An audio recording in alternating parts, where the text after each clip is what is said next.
जय श्री राम, जय हिंदू राष्ट्र, जय महाकाल। मैं आज सभी देशवासियों को, सनातन धर्मियों को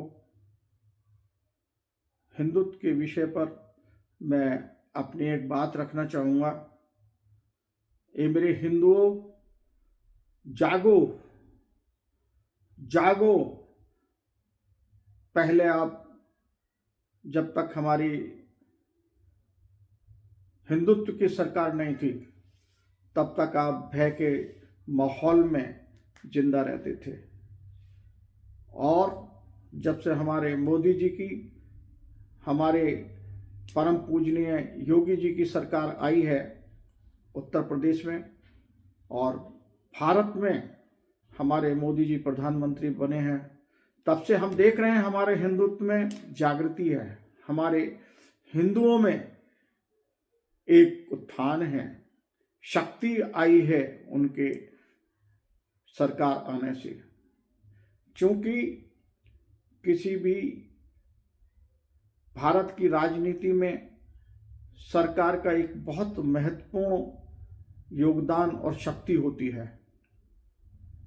हमारे हिंदुत्व की सरकार आने के बाद में हमारे देश के अंदर सनातनियों को, हिंदू धर्म के मानने वालों को बड़ी शक्ति प्रदान हुई है। लेकिन अभी कुछ कमियां चल रही हैं हमारे हिंदू भाइयों में। पहले हम जैसे नारा लगाते थे, कहते थे गर्व से कहो हम हिंदू हैं, लेकिन उनमें स्वयं अब ये जागृति पैदा हुई है। वो कहीं भी कह सकते हैं और कहते हैं कि हाँ मैं हिंदू हूँ, लेकिन अभी एक सूत्र में जातिवाद से हट करके हिंदूवाद की नीति पर आने के लिए उनको जरूरत है। जातिवाद में हमको नहीं बंटना चाहिए दोस्तों, साथियों, बहनों, भाइयों। जब तक हम जातिवाद में बटे रहेंगे तब तक हमें मजबूती नहीं आएगी। आपने देखा है कि जब झाड़ू बंधी हुई होती है तो वो कूड़े को सकेर करके ले जाती है, लेकिन जब झाड़ू खुल जाती है, सीखें अलग अलग जातियों के रूप में, मैं कहता हूं, बिखर जाती हैं, तो वो फिर खुद कूड़ा बन जाती हैं। तो इसलिए मेरे सनातन धर्म के अनुयायियों, सनातन धर्म के मेरे भाइयों बहनों, मेरे परम पूज्य बुजुर्गों, मैं ये आपसे निवेदन करता हूं कि एक सूत्र में बन जाओ। जहां कहीं भी आपसे पूछा जाए कि आप कौन हैं, तो बताइए कि मैं हिंदू हूं। अगर आप ये सब एक सूत्र में बंधने का प्रयास करेंगे और काम करेंगे तो आपको कोई शक्ति तोड़ने का काम नहीं कर सकती। सबको आप सकेर के झाड़ों की भांति ले जाएंगे और हिंदू राष्ट्र बनने से फिर उस समय में कोई नहीं रोक सकता। मैं मजबूर हूं ये सब कहने के लिए। यूं तो हमारे देश के आजादी के समय में मुस्लिम भाइयों का भी योगदान रहा, लेकिन उस समय के हालात, कुछ हमारे आजादी के समय पर, देश को आजाद होते समय ऐसी शर्तों का क्या नाम है आदान प्रदान हुआ कि हमारे देश के टुकड़े हो गए, बहुत खून खराबा हुआ। जब देश के टुकड़े हुए तो वो किस आधार पर हुए, ये हमको देखना सोचना पड़ा था। वो जातिवाद के आधार पर हुए थे, लेकिन हमारे कुछ जो नेता सॉफ्ट किस्म के थे, और उसको भी मैं एक षड्यंत्र की संज्ञा देता हूं कि मुस्लिम भाइयों को यहां रहने के लिए कहा गया कि भाई जो मुस्लिम यहां रहना चाहते हैं वो यहां रहें, कोई परेशानी नहीं है रहें। लेकिन आप ये देखें कि पाकिस्तान में जो हिंदू रहे थे आज उनका क्या हाल है। मैं खुद पाकिस्तान गया हूँ कटाक्ष राज यात्रा पर।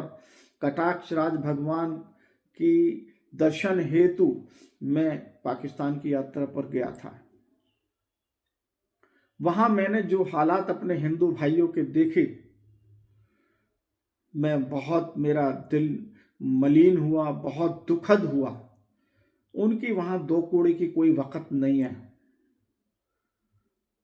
वहां उनके साथ चाहे जब अत्याचार, बहन बेटियों के साथ बलात्कार, जबरदस्ती उनको मुस्लिम बनाना, जिस समय देश आज़ाद हुआ था उस समय वहां पर हमारे हिंदू भाई 20% की संख्या में थे, आज 1% की भी संख्या में नहीं है। हमारे आराध्य भगवानों के जो भी वहाँ पर देवी देवताओं के मंदिर हैं वो जीर्ण शीर्ण अवस्था में पड़े हुए हैं, कोई उनकी देखभाल करने वाला नहीं है, देखभाल करने नहीं दी जाती है।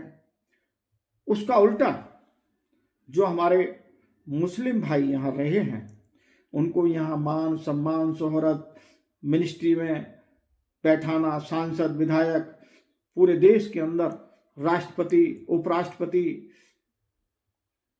क्या दायित्व तो नहीं मिला है उनको, लेकिन वहां इन सब चीज से दूर रखा गया उनको। यहां संख्या बढ़कर के उनकी दिन प्रतिदिन 30-32% की तरफ बढ़ गई। क्योंकि हिंदू सॉफ्ट माइंड है, सबके लिए एक ही विचारधारा रखता है। उसके बाद भी यहाँ पर जो हमारे ये हिंदू भाई मुस्लिम भाई हैं वो क्या नाम है, पूर्ण रूप से मैं मानता हूँ उनका अधिकार है, लेकिन एक छोटे भाई बड़े भाई का भी तो दर्जा होता है। उनको राष्ट्र के प्रति समर्पित रहना चाहिए, अब्दुल कलाम जैसा बनना चाहिए। लेकिन वो जब रहते यहाँ हैं, खाते यहाँ हैं, पलते यहाँ हैं, मरना उनको यहाँ है, कब्र में उनको यहाँ दफनाया जाना है अपने को, उसके बाद भी वो पाकिस्तान जिंदाबाद का नारा देते हैं और ये भावनाएं रखते हैं कि आने वाला समय हमारा होगा, हमारा मुस्लिम राष्ट्र होगा। उस बंटवारे का क्या फायदा हुआ हिंदू भाइयों दोस्तों, मुझे ये बताओ।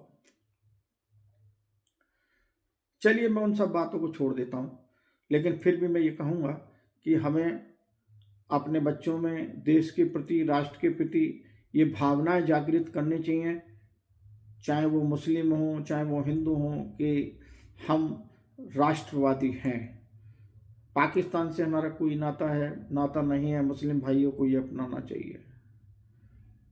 मेरा ये सभी से एक निवेदन है कि अपनी विचारधारा को, जात पात की विचारधारा को चेंज करके हमें मुख्य राष्ट्रवादी धारा में बहना चाहिए। हमें देश हित के लिए कार्य करने चाहिए। जिस रोज हमारे देश के अंदर हर समाज से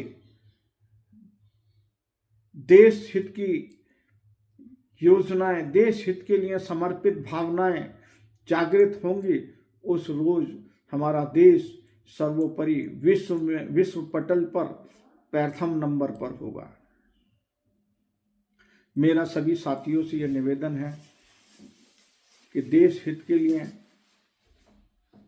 मूल धारा में बहें, राष्ट्र की भाषा बोलें, हिंदी को सर्वोपरि माने।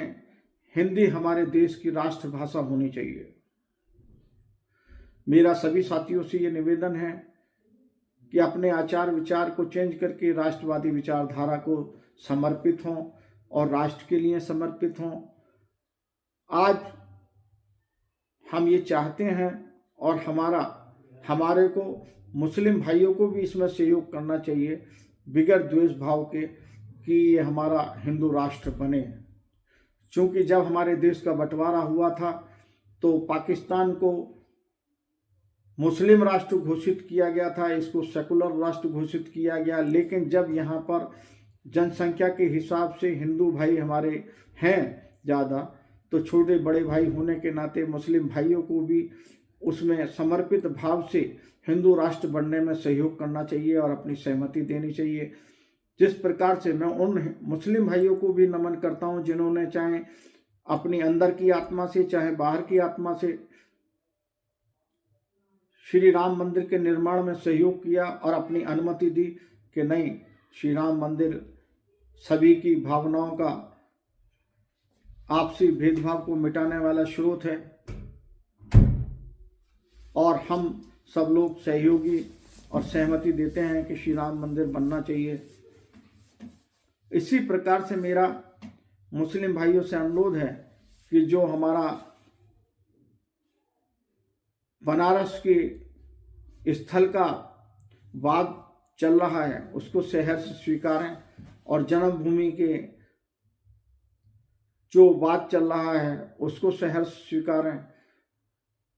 हम ये नहीं कहते कि हम सभी पर अपना जो है आधिपत्य जमा रहे हैं, लेकिन ये भी एक सच्चाई है कि पुरातत्व काल में चूंकि यहाँ पर मुगलों का राज हुआ और मुगलों ने यहाँ पर औरंगजेब जैसों ने आक्रमण करके सभी यहाँ के मंदिरों को ध्वस्त किया था, और उन जगह पर ध्वस्त करके जहाँ जहाँ मंदिर थे उनको मस्जिद में तब्दील कर दिया था। इस बात को उनको सहर्ष स्वीकार करना चाहिए मुस्लिम भाइयों को, कि अगर हिंदू अपने उन स्थानों को आज मांग भी रहे हैं तो हमें उसमें कोई उनका विरोध नहीं करना चाहिए। अभी संभल का कांड देखो, वहाँ पर मुस्लिम बाहुल्य क्षेत्र में जो पिछले पुराने टाइम से मंदिर बना हुआ था वहाँ पूजा पाठ भी नहीं होने दी जा रही थी, जानकारियाँ नहीं थी, दबा रखा था। आज वहाँ वो निकल करके आ रहा है। क्या मुस्लिम भाइयों को बताना नहीं चाहिए था कि हे हिंदू भाइयों, आओ अपने यहाँ पर ये मंदिर है बना हुआ, यहाँ पर आकर के पूजा करो। अगर ये सब सौहार्द भाव आपस में पैदा होंगे तो देश को आगे बढ़ने से कोई नहीं रोक सकता। विश्व पटल पर प्रथम नंबर पर हमारा देश आएगा। हम ये कहते हैं कि मोदी जी अगर कोई गलत काम करते हैं तो उसका विरोध करो, लेकिन अगर वो राष्ट्र के लिए पूरे वर्ल्ड के अंदर अपने देश का नाम लेकर के जाते हैं और वहां पर परचम फहराते हैं, और हमारे देश के अगर प्रधानमंत्री का वहां पर आदर सत्कार होता है और सम्मान होता है, तो उसका हमको मोदी जी का सम्मान करना चाहिए। उसमें ये नहीं है कि उसमें भी बुराइयां देखें। हर चीज में व्यक्ति की बुराई ही देखना ये एक गलत निर्णय है।